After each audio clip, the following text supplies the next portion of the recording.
8 साल का एक बच्चा 1 रुपए का सिक्का मुट्ठी में लेकर एक दुकान पर जाकर पूछने लगा, क्या आपकी दुकान में ईश्वर मिलेंगे? दुकानदार ने यह बात सुनकर सिक्का नीचे फेंक दिया और बच्चे को निकाल दिया।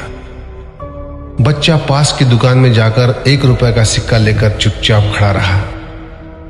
ए लड़के, 1 रुपए में तुम क्या चाहते हो? मुझे ईश्वर चाहिए, आपकी दुकान में है। दूसरे दुकानदार ने भी भगा दिया, लेकिन उस अबोध बालक ने हार नहीं मानी। एक दुकान से दूसरी दुकान, दूसरी से तीसरी, ऐसा करते करते कुल 40 दुकानों के चक्कर काटने के बाद एक बूढ़े दुकानदार के पास पहुंचा। उस बूढ़े दुकानदार ने पूछा, तुम ईश्वर को क्यों खरीदना चाहते हो? क्या करोगे ईश्वर लेकर? पहली बार एक दुकानदार के मुंह से यह प्रश्न सुनकर बच्चे के चेहरे पर आशा की किरणें लहराई। लगता है इसी दुकान पर ही ईश्वर मिलेंगे। बच्चे ने बड़े उत्साह से उत्तर दिया, इस दुनिया में माँ के अलावा मेरा और कोई नहीं है। मेरी माँ दिन भर काम करके मेरे लिए खाना लाती है। मेरी माँ अब अस्पताल में है।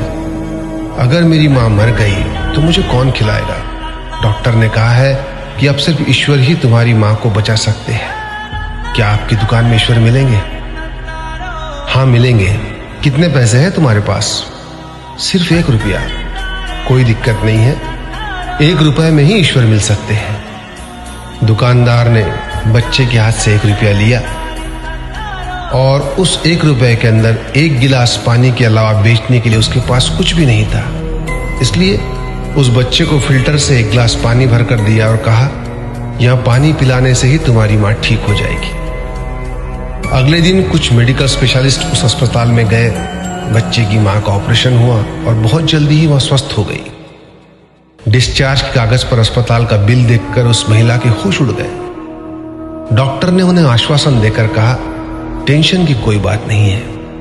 एक वृद्ध सज्जन ने आपके सारे बिल चुका दिए हैं, साथ में एक चिट्ठी भी दी है। महिला चिट्ठी खोलकर पढ़ने लगी।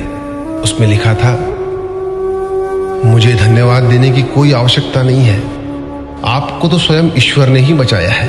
मैं तो सिर्फ एक जरिया हूं। यदि आप धन्यवाद देना ही चाहती है तो अपने अबोध बच्चे को दीजिए, जो सिर्फ 1 रुपए लेकर नासमझों की तरह ईश्वर को ढूंढने निकल पड़ा।